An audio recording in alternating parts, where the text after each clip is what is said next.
Good morning. Stock 2020 के Friday addition में आप सबका स्वागत है। और वेडनेसडे की तरह ये मुकाबला मेरे और प्रदीप के बीच होने वाला है और मूड माहौल गजब का हो रहा है ग्लोबली। हमने दरअसल 2 दिन के क्यूज डाइजेस्ट करने हैं आज के ट्रेडिंग सेशन में, जहां पे यूएस में वेडनेसडे को अच्छी तेजी थी, डाउ रिकॉर्ड उच्चतम स्तरों पे जाके बंद होता हुआ नजर आया था। और कल का ट्रेडिंग सेशन भी आप लोगों की स्क्रीन पर है, मजबूती इंटैक्ट है, गजब का मोमेंटम देखने को मिल रहा है। तो हम जो छोड़ के गए थे उसके सामने डाउ दरअसल 600 पॉइंट की रैली दिखा रहा है। नैस्डैक जो हमने वेडनेसडे को 3:30 बजे डाइजेस्ट करा था फ्यूचर, उसके सामने 200 पॉइंट से 300 पॉइंट की रैली दिखा रहा है।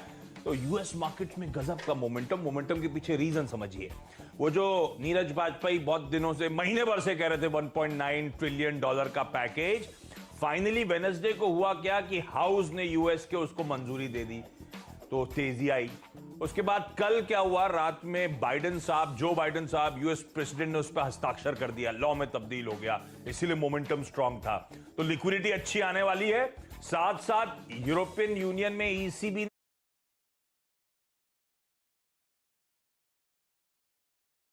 ने भी कहा कि जो हम बॉन्ड बाइंग कर रहे थे पैंडेमिक से सस्टेन करने के लिए पूरी अर्थव्यवस्था को, यूरोजोन को, वो तो हम कंटिन्यू करेंगे और फर्दर पैसा पंप इन करने की हम तैयारी कर रहे हैं नेक्स्ट क्वार्टर ऑनवर्ड्स। तो सब के सब लिक्विडिटी झोंक रहे हैं हालात को सुधारने के लिए, और लिक्विडिटी इवेंचुअली चैनलाइज कहां होगी? उभरते बाजारों में, भारत के मार्केट्स पे। एसजीएक्स निफ्टी को मत देखिएगा क्योंकि 2 दिनों के क्यूज हम डाइजेस्ट कर रहे होंगे। आज फ्लैट दिखा रहे हैं, लेकिन जहां पे खुलेंगे ये 15,425 यानी कि 200 पॉइंट के आसपास के गैप अप की हम तैयारी कर रहे हैं। और ये जो स्तर है आपकी स्क्रीन पर, अगर वाकई एसजीएक्स जो दिखा रहा है हम खुले, तो रिकॉर्ड हाइज के आसपास भारतीय बाजार खुलते हुए नजर आएंगे। जो प्रीवियस हाइज थे हम वहीं पे जाके खुलने वाले हैं। तो उसके बाद मार्केट कैसा बिहेव करता है इस पर होगा फोकस। लेकिन प्रदीप, दिन अच्छा है आज का। वॉल स्ट्रीट के विजुअल्स दिखाने चाहिए, वहां पे शायद नीरज वाजपेयी भी दिख जाए कहीं। नीरज वाजपेयी वहां तक पहुंच गए? वहां के बुल्स को जमा करके जो वो दौड़ लगवा रहे हैं ऐसा ही लगता है। देखिए, ये जो आपने बात की ना 15,425, अगर आप अपने हाइस देखें तो वो 431 के ही हैं। तो हम उसके बेहद करीब है। तो लाइफ हाई की पूरी तैयारी दिखाई दे रही है एसजीएक्स के संकेत के हिसाब से। हालांकि 35 पॉइंट का प्रीमियम था तो हमारे पिछले दिन के क्लोजिंग के हिसाब से, तो अगर आप उसको डिस्काउंट करें फिर भी आप 390, तो बहुत दूर नहीं है, 40 पॉइंट ही दूर है नए हाई से। तो डायरेक्टर साहब, गाना वाना रेडी रखना ओपनिंग के आसपास, आप हाई पे हाई मूड माहौल सेलिब्रेशन तो होना चाहिए। फिर इस तरह की चाल तो शिवरात्रि का कमाल है एकदम। बाजार में मूड में। मे the bull be with you. Yes, वो सबसे अच्छा था। 10 के 10 बल्लेबाज हैं आज, दूसरा कोई रास्ता ही नहीं। बल्लेबाजों में भी आपको देखना पड़ेगा कि गैप अप खुलने के बाद और कितना फॉलो अप आता है, क्योंकि शॉट्स बहुत बुरी तरह से ट्रैप होने वाले हैं। और ये हालांकि अच्छी बात थी कि पिछले 2 सेशन में हमारे यहाँ काफी शॉर्ट कवरिंग हुई है और हमारे एक्सपर्ट्स लगातार आपको शॉर्ट कवर करने और लॉन्ग साइड में ही जाने की बात कर रहे थे। देखिए, हमने पिछले सेशन में भी सारे बल्लेबाजी उतारे थे, आपने और मैंने। तो बाजार का मूड तो क्लियर था। जो लोग हमें देख रहे हैं वो तो बिल्कुल ट्रैप नहीं हुए होंगे। बिल्कुल ठीक बात। खरीदारी का मन, मैंने गैप छुट्टी वीकेंड कह रहा था, छुट्टी आती है वीकेंड की आने लगती है, लेकिन मेरा मन था कि शुरुआत होगी तो फार्मास्यूटिकल पर गजब का गैप अप हो रहा है। आज तो हाई बीटा जोन पे फोकस है, लेकिन मैं उन स्टॉक्स के साथ फिर भी जाना चाहूंगा। कंफर्ट अभी भी वो स्टॉक्स दे रहे हैं। तो पहले 2 स्टॉक्स 2 फार्मा दिग्गज एमएनसीज हैं। पहला है फाइजर, 58.75 के हाईज। ये स्टॉक अब वहां से 1200 रुपए नीचे कामकाज करता हुआ आपको नजर आएगा। फाइजर इंक की जो वैक्सीन है ना, वो ब्राजील में भी टेस्ट करी गई और ब्राजील के स्टेन पे भी बहुत इफेक्टिव पाई गई। अब कई लोग सवाल उठाएंगे इंडिया क्यों नहीं आ रहा है। मुझे लगता है ये एसईसी पे जबरदस्ती जा नहीं रहे हैं। वो हमारे यहाँ जो वैक्सीनेशन के लिए एसईसी बैठी हुई है, ये इवेंचुअली जब कमर्शलाइज कर देगी, सरकार खोल देगी, दुकानों में वैक्सीन अवेलेबल होंगे, तब भी मुझे लगता है ग्लोबल फार्मा कंपनी इंटरेस्टेड होंगी। नहीं तो शायद 200-250 रुपए में कोई बेचना नहीं चाहता। वैक्सीन की डिमांड ग्लोबली अच्छी है, जहां पैसा मिल रहा है वहां चैनलाइज कर रहे होंगे, वो अलग कहानी है। फाइजर में लेकिन एलआईसी की भी सुखबुगाहट है, स्टेक बढ़ा रही है। इसने डिस्क्लोजर दिया है कि एडिशनल एलआईसी ने 48,000 50,000 शेयर फाइजर के खरीद लिए हैं और अब स्टेक बढ़ाकर 5% के थ्रेशोल्ड के ऊपर ले गए। तो इस तरह की बाइंग हो रही है फाइजर में। मुझे लगता है स्टॉक रडार पर रखेगा। ऑफ हाइज, अच्छे खासे ऑफ हाइज ट्रेड कर रहा है। एस्ट्राजेनेका फार्मा, एक और फार्मास्यूटिकल कंपनी, ऑलमोस्ट 5,000 के लेवल्स छुए थे जब तेजी आई थी, आपको याद होगा। और यह स्टॉक अब खड़ा हुआ है 3400 के लेवल्स पे, 1/3 गवा चुका है। 1600 रुपए अपने हाई ऑफ हाइज ट्रेड करता हुआ अट्रैक्टिव जोन्स पर है और खैर इसके वैक्सीनेशन अपनी जगह है, उसका फायदा जब होगा इन सब कंपनीज को, जब ये प्राइवेट सेक्टर के लिए खोला जाएगा, दुकानों में आप जाके खुद खरीद सकेंगे, खुद लगवाएंगे, तब असली कॉस्ट रियलाइज होंगी इन कंपनीज की। लेकिन इसको एक अप्रूवल भी मिला है ड्रग रेगुलेटर की तरफ से, इंपोर्ट और मार्केट परमिशन मिली है, नई ड्रग अप्रूवल मिला है, तो इसके लिए वैसे भी अच्छी खबर थी। लेकिन मुझे ऑफ आइस दिख रहा था और अट्रैक्टिव बेट था और सेफर बेट लग रहे थे फार्मा एमएनसीज, इसलिए फाइजर और एस्ट्राजेनेका। एक हाई बीटा के दिन 2 फार्मा स्टॉक के साथ शुरुआत। बिल्कुल, तो जो आप कह रहे हैं कि जब आप खुद से जाकर ऑन डिमांड वैक्सीन लगा पाएंगे, देखिए अमेरिका में तो 1 मई की तारीख आ गई है जब वो ऑन डिमांड वैक्सीन लगवाने वाले, बाइडेन साहब ने कह दिया, तो अपने आप ही हो जाएगी। उम्मीद है अब जिस तरह से प्राइवेट सेक्टर का पार्टिसिपेशन फाइनली हो गया है इस सेक्टर में, तो ये आपकी टीम फार्मा की है, मेरी थोड़ी सी अलग होगी। हालांकि जो एक स्टॉक है जिसके आधार पे मैंने ये 2 स्टॉक लिए हैं सरकारी बैंकों के, वो एक स्टॉक आशीष की टीम में आईडीबीआई बैंक। लेकिन देखिए आईडीबीआई बैंक पीसीए से बाहर आया तो ये अच्छी बात है, लेकिन अब जो बाकी के बचे हुए पीसीए वाले बैंक हैं वो भी बाहर आने की तैयारी में है, ये मुझे दिखाई दे रहा है। तो चूंकि आईडीबीआई आशीष की टीम में था तो बाकी स्टॉक्स पर मैंने नजर डाली और आईओ भी चुना है सबसे पहले। 17 रुपए के आसपास आपको ये स्टॉक इस समय मिल रहा है, हाल में अच्छा खासा करेक्ट हुआ है। तो शुरुआत में वो जो पीएसयू बैंक का एक वेव बना था वो कूल ऑफ हो चुका है ऑलरेडी, तो आपको अब रीजनेबल एंट्री मिल रही है यहाँ पे, पहली बात। दूसरी बात कि इन्होंने भी आरबीआई को एप्लीकेशन दी है कि हमें पीसीए से बाहर लाइए। क्योंकि इस कंपनी का अगर आप परफॉर्मेंस देखेंगे तो पिछले 4 क्वार्टर से ये प्रॉफिट में है, तो ये क्राइटेरिया इनका पूरा होता है। उसके बाद अगर आप दूसरे क्राइटेरिया पे नजर डालेंगे जो इक्विटी का है या फिर एनपीए का है, तो आपको दिखाई देगा कि ये वहां भी करीब करीब सारे रिक्वायरमेंट्स पूरी कर रहे हैं। इनफैक्ट दिसंबर क्वार्टर का जो प्रॉफिट था वो पिछले 22 क्वार्टर में हाईएस्ट था। 22 क्वार्टर मतलब कितना हुआ, 5.5 साल में किसी भी क्वार्टर में इतना अच्छा प्रॉफिट नहीं आया। तो जब बिल्कुल तगड़ी प्रॉफिटेबिलिटी क्यों आ रही है, क्योंकि जितनी प्रोविजनिंग की जरूरत थी वो पूरी हो चुकी है। और इनफैक्ट आप देखिए प्रो फॉर्मा जो इन्होंने एनपीए बताए हैं, प्रो फॉर्मा का मतलब है कि सुप्रीम कोर्ट ने रिलीफ दी हुई है बैंकों को, अभी आपको एनपीए डिक्लेयर नहीं करने हैं, लेकिन उस रिलीफ का फायदा ना उठा करके इन्होंने सारे नंबर जो डिस्क्लोज किए हैं वो भी बेहतर है।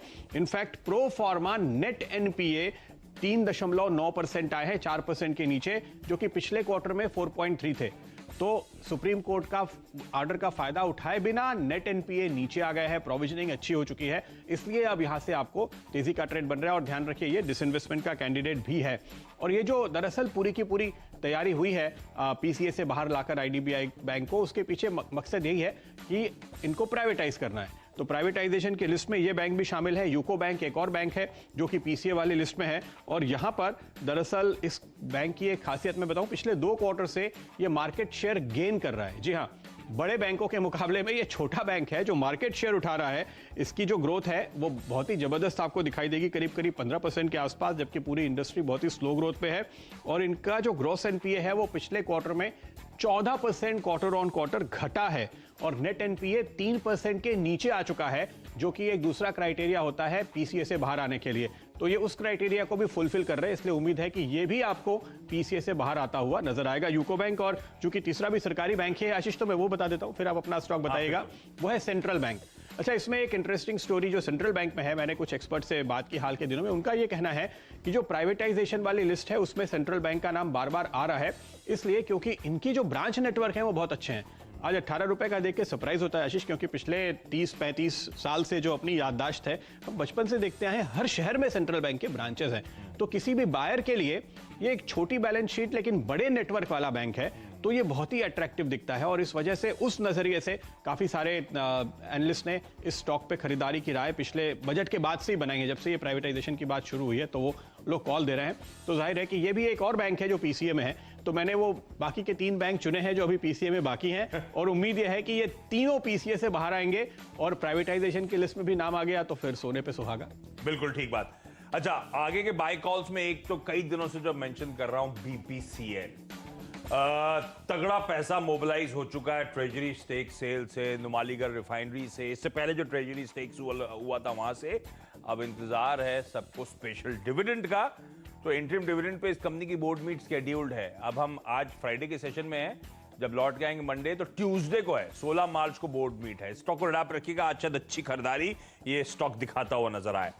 हेरम्ब इंडस्ट्रीज, मैं इसे हेरम्बा कहता था, ये नीरज वाजपेयी बोले हेरम्ब है, हेरम्ब, ए जैसे RAMA रामा नहीं होता, राम ही होता है, तो ये हेरम्ब इंडस्ट्रीज है। हेरम्ब का अंदर अर्थ होता है गणेश जी। हाँ, हेरम इंडस्ट्रीज को डाप रखेगा। आज एक आईपीओ खुल रहा है अनुपम रसायन का।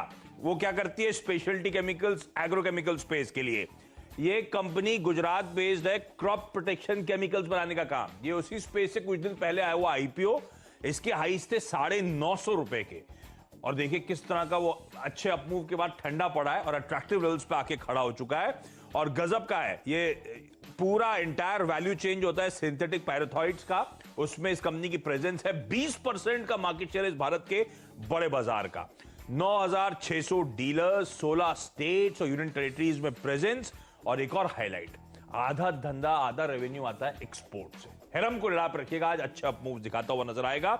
आईडीबीआई बैंक, कुछ बोलने की जरूरत है नहीं, प्रदीप ने समझा दिया है। PCA framework, prompt corrective action framework के बाहर आता हुआ, और सुखबुखार तो तेज है ही है कि जल्द कैबिनेट की मंजूरी आ रही है सरकार का, और इनफैक्ट शायद एलआईसी का स्टेक बेचने की तैयारी हो रही है। तो आईडीबीआई बैंक खरीदिए, 42 कंजर्वेटिव, अच्छे अपमूव्स आए तो ट्रेलिंग स्टॉप लॉस के साथ अप्रोच करिए। बिल्कुल, तो आईडीबीआई बैंक के बाद अब आपने पीएसयूज की बात आगे बढ़ाई है, तो डिविडेंड की स्टोरी पे एनएमडीसी पे आपकी नजर होनी चाहिए, क्योंकि इसने 7 रुपए 76 पैसे, करीब पौने 8 रुपए का जो डिविडेंड अनाउंस किया है, वो बाजार की उम्मीद से दरअसल बहुत बड़ा है। और उस लिहाज से हमें लगता है कि यहां से आपको अभी कैचअप देखने को मिलेगा। और स्टॉक कूल ऑफ हुआ था क्योंकि कमोडिटी मार्केट थोड़े से वीक थे। अब आज देखिए कमोडिटी मार्केट में फिर से आपको ग्लोबली उछाल देखने को मिल रहा है। मेटल में आप देखेंगे कॉपर ने फिर से नए हाइस बनाए हैं, तो इसका फायदा भी मिलेगा इस स्टॉक को। और साथ ही साथ इस स्पेशल डिविडेंड का एनएमडीसी में पिछले 2 साल में ये 5 साढ़े 5 रुपए के आसपास का डिविडेंड दे रहे थे, और इस बार पौने 8 सीधे ये जो उछाल आया है, ये काफी इंटरेस्टिंग है। और हालांकि ये नेट डेट फ्री कंपनी है, तो उम्मीद करेंगे आप कि अगर ये कमोडिटी साइकिल ऐसा ही चलेगा तो फिर से आगे भी अच्छा डिविडेंड आता रहेगा, तो वो अपने आप में एक सपोर्टिव फैक्टर है। दूसरा स्टॉक होगा गेल का, और यहां भी चूंकि अगले हफ्ते इसकी बोर्ड मीटिंग है और ये भी स्पेशल डिविडेंड आपको अनाउंस करते हुए नजर आएंगे। गेल में अच्छे डिविडेंड की उम्मीद इसलिए की जा सकती है क्योंकि आप देखिए पिछले साल इन्होंने करीब 11.5 रुपए, 11.25 रुपए का डिविडेंड दिया था, और इस साल अब तक केवल 2.5 रुपए का डिविडेंड दिया है। तो अब ये जो अगला इंस्टॉलमेंट आएगा वो बेहतर आने की उम्मीद है। और अगर आप देखेंगे तो इस क्वार्टर के दौरान या इस पूरे 4 क्वार्टर का दौर देखिए, कोविड का बहुत असर इनके कैश फ्लो पे नहीं पड़ा है। तो ये कैश रिच कंपनी है, और इसकी नेटवर्थ जो है इनफैक्ट 2000 करोड़ रुपए से बढ़ी है पहली छमाही के अंदर ही। तो इनके पास कैश है, कैपिटल भी है, और उस लिहाज से पिछले बार के डिविडेंड जैसा भी डिविडेंड अगर आता है तो आपको एक शानदार डिविडेंड का अनाउंसमेंट देखने को मिलेगा। उसके पहले चूंकि डिविडेंड वाले स्टॉक्स में तेजी का माहौल आज बनने वाला है, तो इसको भी फायदा होगा। ओके, चलिए अब डिपेंडेबल की बारी, और मेरा आपके पास हो गया। हाँ, तो मेरा डिपेंडेबल आप लोग की स्क्रीन पर आएगा। The new India assurance company, साल के हाईज 197 के, और ये स्टॉक इस समय खड़ा है 160 रुपए के नीचे। अब सबसे पहला ट्रिगर इस पूरी इंडस्ट्री के लिए समझिए, कैबिनेट ने अमेंडमेंट्स इंश्योरेंस एक्ट में उसको हरी झंडी दे दी है। तो फिलहाल क्या है, 49% परमिसिबल लिमिट है लाइफ और जनरल इंश्योरेंस स्पेस में, और ओनरशिप और मैनेजमेंट होना जरूरी है भारतीय कंपनी के पास, भारतीय प्रमोटर्स के पास। अब जो अमेंडमेंट की बात करी जा रही है, एफडीआई लिमिट 49 से बढ़ाकर 74% कर दी जाएगी, फॉरेन ओनरशिप अलाउ करी जाएगी। अब ये पूरा सेक्टर अडाप्ट रहना है इस कंपनी में, लेकिन ध्यान रखिए 85% सरकार के पास है, 10-11% एलआईसी के पास है, फ्री फ्लोट बहुत कम है स्टॉक का, और ये कंट्री की सबसे बड़ी नॉन लाइफ इंश्योरेंस कंपनी आपकी स्क्रीन पर। बीच में आपको याद होगा रिपोर्ट्स थी कि न्यू इंडिया एश्योरेंस जो है ओएफएस के जरिए सरकार इसमें स्टेक बेचना चाहती है, बेचने की तैयारी कर रही है। अब इस डेवलपमेंट के बाद दरअसल फायदा सरकारी कंपनी को सबसे ज्यादा होना है, एलआईसी हो या ये हो। अब इस डेवलपमेंट के बाद कहा जा रहा है काफी हद तक फॉरेन कंपनीज बेट करती हुई या फिर उनका इंटरेस्ट बढ़ता हुआ नजर आएगा। तो इस कंपनी के डिसइन्वेस्टमेंट जो होना है, डाइवेस्टमेंट जो होना है, प्राइवेटाइजेशन जो होना है, जो भी करना चाहती है सरकार, उसके लिए इंटरेस्ट बढ़ता हुआ नजर आएगा। और एक बिग बोल्ड रिफॉर्म है सरकार की तरफ से इंश्योरेंस स्पेस में। फोकस करिए अंडर वैल्यूड पीएसयूज पे, और जब मैं अंडर वैल्यूड पीएसयूज कह रहा हूं, 2017 में प्रदीप इसका आईपीओ आया था। आईपीओ कितने पे इशू हुआ था? 800 रुपए पे 2017 पे, और आज ये स्टॉक कहां खड़ा हुआ है? गजब की अंडर वैल्यूएशन है, अच्छी खबर है, इसलिए मैं एक सरकारी कंपनी के साथ जा रहा हूं, न्यू इंडिया एश्योरेंस को डाल रखिए। और इस दौरान कारोबार लगातार बढ़ा है सबका, यस, सारी कंपनीज का, और वो बड़ी बैलेंस शीट पे, बड़े बिजनेस पे छोटा वैल्यूएशन आपको दिख रहा है। और चूंकि आप पीएसयू इंश्योरेंस कंपनी की बात करें तो मैं पीएसयू बैंक पे नजर डालता हूं, और बैंक ऑफ महाराष्ट्र होगा वो स्टॉक जिस पर मिस्टर डिपेंडेबल के तौर पे निवेश की राय बन रही है। क्यों ये मिस्टर डिपेंडेबल बन रहा है इस पूरी लिस्ट में? पहले 3 स्टॉक मैंने आपको बताया जो पीसीए से बाहर आने वाले हैं। अब बैंक ऑफ महाराष्ट्र को इसलिए चुना है क्योंकि ये भी एक प्रोमिनेंट डाइवेस्टमेंट कैंडिडेट है, और साथ ही साथ अगर आप देखिए इसमें जो परफॉर्मेंस दिखाई दिया है, वो अभी जो वैल्यूएशन आ रहा है वो सिर्फ परफॉर्मेंस के बल पे भी काफी हद तक एनालिस्ट कहते हैं कि जस्टिफाइड है, क्योंकि इसका जो ग्रॉस एनपीए रेशियो है पिछले क्वार्टर का आप देखिए वो आ गया है 7.7 पे, जो कि 8.8 था। तो पिछले क्वार्टर में 1 परसेंटेज पॉइंट से ज्यादा का सुधार। नेट एनपीए में ये 2.5% पे है। 3% का एक थ्रेशोल्ड माना जाता है, जिसके नीचे आ गए तो आप कंफर्टेबल हैं, उससे भी बेहतर है ये। 90% का प्रोविजनिंग कवरेज रेशियो है, तो जाहिर है कि आगे थोड़ा बहुत कहीं शॉक लगा भी तो बहुत आसानी से एब्जॉर्ब होगा और वो आपको नफे नुकसान पे दिखाई नहीं देगा।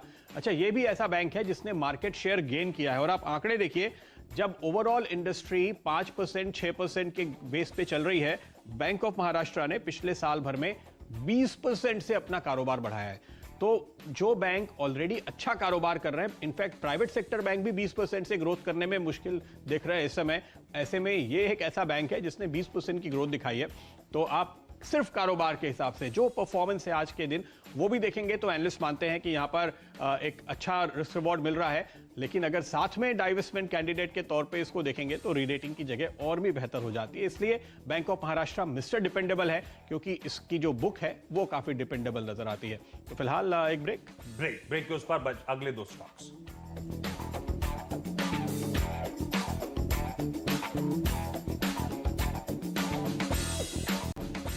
स्वागत है आपका एक बार फिर स्टॉक 2020 में, और अब बारी है आपको बताने की वो स्टॉक्स जो कराएंगे आपकी शानदार कमाई। तो मिस्टर डिपेंडेबल के बाद अब बारी है पिंच हिटर्स की, और अगला स्टॉक जो मेरी नजर में आ रहा है वो है श्रीराम ट्रांसपोर्ट फाइनेंस का।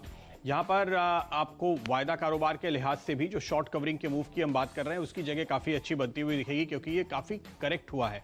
तो मैं ये देख रहा था कि जब निफ्टी बैंक में बड़ा ब्रेकआउट आने वाला है तो ऐसे कौन से स्टॉक्स हैं जो काफी डीप करेक्शन दिखा चुके हैं और अब यहां से रिकवरी दिखाएंगे, तो उनमें ये स्टॉक बहुत ही प्रोमिनेंटली हाईलाइट होता है। और साथ ही साथ एक अच्छी खबर जो यहां पर आई कि क्रेडिट स्विस ने करीब 1650 के टारगेट के साथ खरीदारी की राय दी है।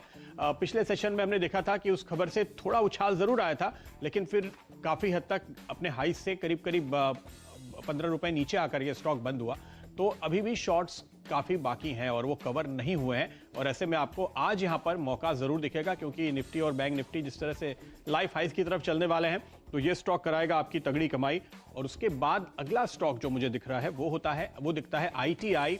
और यहां पर एक और जो अच्छी खबर निकलकर सामने आई है, फाइनली सरकार ने ये कह दिया है कि अगर आप भारत में कारोबार कर रहे हैं तो भारतीय कंपनियों से टेलीकॉम इक्विपमेंट खरीदने पड़ेंगे, और ऐसे में PSU ITI इस लिस्ट में सबसे आगे नजर आता है। इनफैक्ट अगर आप ये देखें कि कोई एक PSU कंपनी जो मोदी सरकार के आने के बाद 2014 के बाद से सबसे ज्यादा ट्रांसफॉर्म हुई है तो वो ITI है।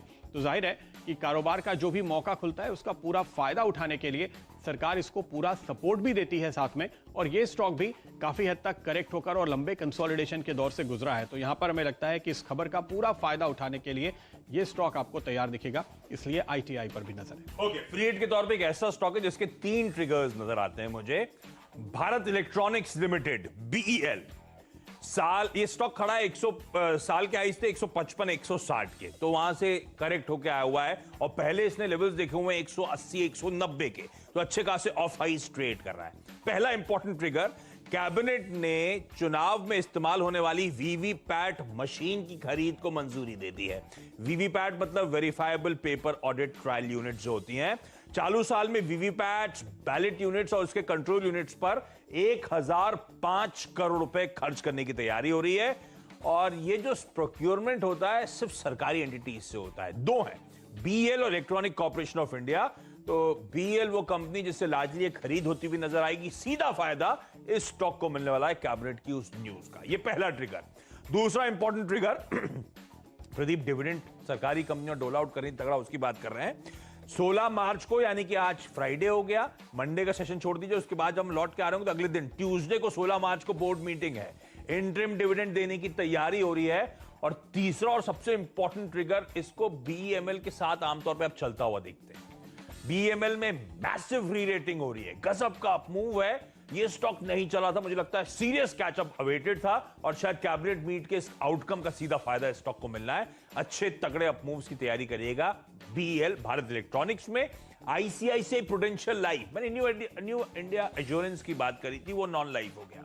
आईसीआईसीआई प्रू लाइफ कंफर्ट देता है क्योंकि 540 के हाई से करेक्ट होकर स्टॉक कामकाज कर रहा है। अच्छे मूव्स इस पूरी इंश्योरेंस स्पेस में आज देखने को मिलेंगे, इसीलिए क्विकली छोटा सा ब्रेक के उस पार हम दोनों की टीम्स के बचे हुए दो स्टॉक्स और टीम्स के क्विक रैप अप।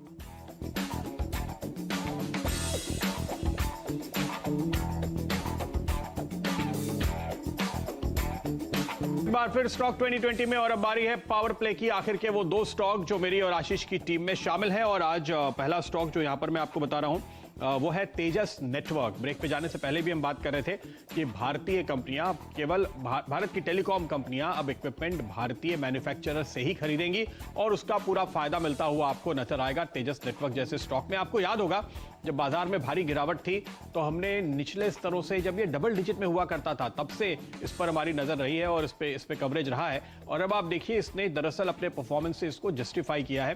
तेजस नेटवर्क एक ऐसी कंपनी है जिसका जो मैनेजमेंट पूल है वो बेहद स्ट्रांग है। दुनिया की बेहतरीन कंपनियों से आए हुए लोग हैं और बिल्कुल कटिंग एज टेक्नोलॉजी के प्रोडक्ट्स ये बनाते हैं जो न केवल देश में बल्कि देश के बाहर इस्तेमाल हो रहे हैं। तो आपको जाहिर है कि ये कंपनी इस मौके का फायदा उठाने के लिए पूरी तरह तैयार होगी। अगला स्टॉक, आखिरी स्टॉक जो हमारी टीम में आ रहा है वो है विंध्या टेलीलिंक, जहां पर खरीदारी की राय आपको दी जा रही है। और इसके पीछे जो एनालिस्ट से मैंने बात की उनका ये कहना था कि ये कंपनी जो टेलीकॉम इक्विपमेंट खासतौर पे केबल्स वगैरह बनाती है, इसके वैल्यूएशन उन्हें काफी अट्रैक्टिव नजर आते हैं। जो एनालिस्ट रिपोर्ट्स हमें बता रही है वो मैं आपको बताऊं, इस स्टॉक पे अगर आप नजर डालेंगे तो ये 836 पे इस वक्त मिल रहा है। इसकी जो बुक वैल्यू है वो करीब 2200 रुपए के आसपास है, 2180 रुपए के आसपास है, तो वहां से काफी डिस्काउंटेड है। दूसरी बात, इस कंपनी के अपने इन्वेस्टमेंट्स हैं जिन कंपनीज में, अगर आप उस पर नजर डालें, ये बिरला कॉर्प के करीब 2.5 करोड़ शेयर ओन करती है जिसकी वैल्यू परसों के क्लोजिंग प्राइस पे तकरीबन 2100 करोड़ रुपए आती है। ऐसे ही ये यूनिवर्सल केबल में करीब 1 करोड़ शेयर होल्ड करते हैं जिसकी वैल्यू करीब 140 करोड़ रुपए आती है। दूसरे भी इन्वेस्टमेंट है बुक में, तो एनालिस्ट का एस्टिमेट यहां पे ये है कि करीब 2300 करोड़ रुपए इनके टोटल इन्वेस्टमेंट्स हैं और मार्केट कैप 990 करोड़ रुपए है। अगर आप इसमें से डेट निकाल दें तो भी 1600 करोड़ रुपए इन्वेस्टमेंट की वैल्यू है, यानी पूरे इन्वेस्टमेंट की वैल्यू में से डेट निकाल दिया। अच्छा, कंपनी तो फ्री है, कंपनी के बिजनेस की तो हम बात ही नहीं कर रहे हैं, सिर्फ इन्वेस्टमेंट की अगर आप बात करें तो भी ये इसकी जो मार्केट कैप है वो 1600 करोड़ के नेट इन्वेस्टमेंट के मुकाबले में 1000 करोड़ से भी कम है। ओके, आखिरी के दो स्टॉक्स प्रदीप ने मेंशन कर ही दिया था जब आईटीआई को डिटेल में मेंशन करा था कि सरकार ने कहा है जून 15 ऑनवर्ड्स इक्विपमेंट सिर्फ आप ट्रस्टेड सोर्स से ही ले सकते हो जो कि डेजिग्नेटेड अथॉरिटी द्वारा अप्रूव्ड हो। प्योर प्ले मैन्युफैक्चरर्स अडा पे रखिएगा और उसमें भी दो इंटरेस्टिंग कंपनी बढ़िया पेरेंटेज वाली, डीलिंक इंडिया और स्मार्टलिंक होल्डिंग्स। गजब की कंपनियां, बहुत अच्छा ट्रिगर बना है सरकार का ये फैसला, ये दोनों स्टॉक्स को अडा पे रखना है। 4G 5G रोल आउट्स में इनके इक्विपमेंट्स का बहुत इस्तेमाल होता है, अडा रखना है 95 तक के लेवल्स के लिए इसमें, और उसमें भी डीलिंक में भी अच्छा मूव शायद देखने को मिले। मेरी 10 की टीम आप लोगों की स्क्रीन पर आएगी। प्रदीप, सब बल्लेबाज, क्या पसंद आ रहा है? मेरे ख्याल से न्यू इंडिया एश्योरेंस, क्योंकि पीएसयू की टीम काफी स्ट्रांग रहने वाली है और ये स्टॉक ऐसे भी काफी इंटरेस्टिंग है, फेवरेट रहा ही है और ऐसे में आपको निचले स्तरों पे भी मिल रहा है। अच्छी खबर भी आ रही है और हाँ, वित्त मंत्री ने कहा था ना कि एक इंश्योरेंस कंपनी भी तो डाइवेस्ट होगी, तो लिस्टेड इंश्योरेंस कंपनी ये उस लिहाज से एक ही है क्योंकि दूसरी जो है वो री इंश्योरेंस कंपनी है, GIC री, तो इसलिए न्यू इंडिया एश्योरेंस एक टॉप बेट दिखती है। बिल्कुल बढ़िया तैयारी हो रही है आज इसके। अच्छा मूव्स की स्कोर आप रखिएगा। प्रदीप की टीम क्विकली स्क्रीन पर लेकर आई है, 10 के 10 बल्लेबाज वहां पे भी हैं और NMDC जो प्रदीप ने मेंशन भी करा, तगड़ा डिविडेंड डोल आउट होता हुआ, कैबिनेट जो MMMDR स्कीम में बदलाव करें वो भी पॉजिटिव स्टॉक के लिए, और आज ग्लोबल आउट परफॉर्मेंस में रिएक्ट करने वाले तो मेटल शायद शाइन करें, तो इन सबको देखते हुए मुझे लगता है सबसे प्रेफर्ड बैट ये है। मेरी 10 की टीम क्विकली आप लोगों की स्क्रीन पर आएगी, 10 के 10 बल्लेबाज। और शुरुआत थोड़ा सा आज जब हाई बीटा का दिन है तो उल्टा डिफेंसिव के साथ शुरुआत कर रहा हूं, लेकिन दो बढ़िया फार्मास्यूटिकल कंपनीज MNCs ओन्ड और ऑफ हाई ट्रेड कर रही हैं, कंफर्ट आ रहा है इन स्टॉक्स के लिए, इसीलिए मेंशन कर रहा हूं। फाइजर और एस्ट्राजेनेका फार्मा दोनों को रडार पर रखना है। BPCL कुछ दिनों से मेंशन कर रहा हूं कि जो ट्रेजरी स्टेक सेल हुआ है, जो इससे पहले ट्रेजरी स्टेक सेल हुआ था, नुमालीगढ़ रिफाइनरी जो तगड़े प्रीमियम पे बेची है, ये सब बैलेंस शीट में जो कैश है, पैसा है वो बाहर आना है। अब ट्यूसडे को बोर्ड मीट शेड्यूल्ड है इंटरिम डिविडेंड पर, रेडा पे रखिएगा स्टॉक। आज अच्छी बाइंग शायद इसमें देखने को मिले। हेरम्ब इंडस्ट्रीज या हेरम्बा इंडस्ट्रीज कह लीजिए, इसको रेडा पे रखिएगा। क्रॉप प्रोटेक्शन की बेहतरीन कंपनी ऑफ हाइस, हाल की लिस्टिंग ऑफ हाइस ट्रेड कर रही है और बढ़िया बिजनेस है। 20% मार्केट शेयर रखती है इकलौती कंपनी अपने स्पेस में। आईडीबीआई बैंक वो प्रॉम्प्ट करेक्टिव एक्शन की लिस्ट से बाहर आना बड़ा पॉजिटिव ट्रिगर, और सरकार और एलआईसी दोनों का स्टेक बेचने की जो तैयारी हो रही है वो न्यूज फ्लो तो वैसे ही स्ट्रांग है। न्यू इंडिया इंश्योरेंस, क्योंकि इंश्योरेंस पे एफडीआई बढ़ाने की कैबिनेट ने हरी झंडी दे दी है। 49 से 74% के थ्रेशोल्ड पे अब हम जा रहे हैं। इंडियन ओनरशिप से फॉरेन ओनरशिप की मंजूरी मिल गई है, बड़ा ट्रिगर इस इंडस्ट्री के लिए। और ये वो स्टॉक है जिसमें सरकार ओएफएस लाने की तैयारी कर रही थी। अब फॉरेन इंटरेस्ट बढ़ता हुआ नजर आएगा स्टॉक में, और ये 2017 की लिस्टिंग 800 के भाव, और आज कहां खड़ा है। बीईएल, क्योंकि वीवीपैट मशीन्स के एक्विजिशन को कैबिनेट ने मंजूरी दे दी है। 1000 करोड़ रुपए की खरीद होनी है। ये जो एक दो कंपनी से सिर्फ सरकार प्रोक्योरमेंट करती है, तो तगड़ा ऑर्डर इनके पास आने वाला है। इनकी भी इंटरिम डिविडेंड शेड्यूल्ड है मंगलवार को, ट्यूसडे को ये भी डिविडेंड डोल आउट करने की तैयारी कर रहे हैं। और बीईएमएल में जो अच्छा मूव आया उसके बाद ये कैचअप प्ले करने के लिए वैसे ही तैयार था। आईसीआईसीआई प्रू, उसी इंश्योरेंस की खबर पे एक लाइफ इंश्योरेंस कंपनी आपकी स्क्रीन पर। डी-लिंक और स्मार्ट लिंक होल्डिंग्स दोनों में खरीदारी इसीलिए क्योंकि 15 जून ऑनवर्ड्स कैबिनेट ने, सरकार कह रही है जितना भी टेलीकॉम इक्विपमेंट का प्रोक्योरमेंट होगा 4G 5G के लिए, वो ट्रस्टेड सोर्सेज के थ्रू ही सरकारी परमिशन के बाद होगा। इनके लिए बड़ा ट्रिगर बनता है। बिल्कुल, तो ये आपके सामने पूरी टीम, और मेरी टीम में आपके लिए लेकर आता हूं। जैसे IDBI bank prompt corrective action से बाहर आया है, दूसरे बैंक जो इस प्रॉम्प्ट करेक्टिव एक्शन के दौर से बाहर आने की तैयारी में है वो है आईओबी, यूको बैंक और सेंट्रल बैंक। इनका परफॉर्मेंस भी इंप्रूव होता हुआ नजर आया है। खास तौर पे अगर आप देखेंगे तो यूको बैंक ने तो मार्केट शेयर गेन किया है, आईओबी ने अपने एनपीएस को काफी हद तक कंट्रोल किया है, और इसको देखते हुए इनकी पूरी दावेदारी है, ये भी आरबीआई से अपील कर चुके हैं कि इनको भी पीसीए से बाहर किया जाए। और साथ ही साथ चूंकि प्राइवेटाइजेशन की तैयारी है और ये उस लिहाज से प्राइवेटाइजेशन के कैंडिडेट भी हैं, एनएमडीसी जैसे कि आशीष ने आपको बताया, इनके लिए काफी ट्रिगर्स बनते हुए नजर आ ही रहे हैं आपको। लेकिन जो डिविडेंड इन्होंने पेश किया है पिछले 2 सालों में 5, सवा 5, साढ़े 5 रुपए देते थे, इस बार सीधे 7.25 रुपए पर आ गए हैं। और कैश रिच कंपनी है तो आगे भी अच्छे डिविडेंड की उम्मीद बनेगी। गेल की भी बोर्ड मीटिंग है और अब तक इन्होंने पिछले साल के मुकाबले खास डिविडेंड नहीं दिया है। इस साल सिर्फ 2.5 रुपए अभी तक दिए हैं, पिछले साल 11 रुपए से अधिक दिया था। तो बड़े डिविडेंड का अनाउंसमेंट यहां भी होने की उम्मीद की जा रही है। Bank of Maharashtra mister dependable है, प्राइवेटाइजेशन का कैंडिडेट भी, और साथ ही साथ सरकारी बैंकों की तेजी का फायदा उठाएगा क्योंकि अच्छे कंसोलिडेशन के बाद यह तैयार हो चुका है। Banking stocks, NBFC stocks cool off होकर के अब आज एक ट्रिगर का इंतजार कर रहे थे, और वो ट्रिगर अंतरराष्ट्रीय बाजारों से आपको मिलता हुआ नजर आ रहा है और साथ ही साथ अच्छी खबरों से भी। तो निफ्टी बैंक में आपको एक शॉर्ट कवरिंग रैली दिखेगी और श्रीराम ट्रांसपोर्ट को फायदा मिलेगा जिसको क्रेडिट स्विस की एक हरी झंडी भी मिली हुई है। और आखिर में टेलीकॉम इक्विपमेंट कंपनीज जो अपनी सप्लाई और बेहतर करेंगी आगे चल करके, क्योंकि सरकार ने अब फाइनली मोहर लगा दी है कि सारी टेलीकॉम कंपनीज को स्वदेशी कंपनियों से इक्विपमेंट खरीदने हैं। तो ऐसे स्टॉक्स में आईटीआई एक पीएसयू, तेजस नेटवर्क और विंध्या टेली 2 प्राइवेट सेक्टर कंपनियां हैं जिनके ऊपर नजर है। और ध्यान रखिए ये सारे स्टॉक एक अच्छे कंसोलिडेशन और करेक्शन के बाद तैयार बैठे हैं, जहां पर आपको अगर एक उछाल आता है बाजार में शॉर्ट कवरिंग के ट्रिगर बनेंगे और ताजा खरीदारी भी देखने को मिलेगी इन लेवल से। जबकि निफ्टी तो ऑलरेडी आशीष कह रहा है कि वो नए लाइफ हाइस के बेहद करीब खुलने की तैयारी में, तगड़े उछाल की तैयारी हो रही है। ध्यान रखिएगा जहां हम खड़े हुए हैं तगड़ा अपमूव भारतीय बाजारों में देखने को मिलेगा।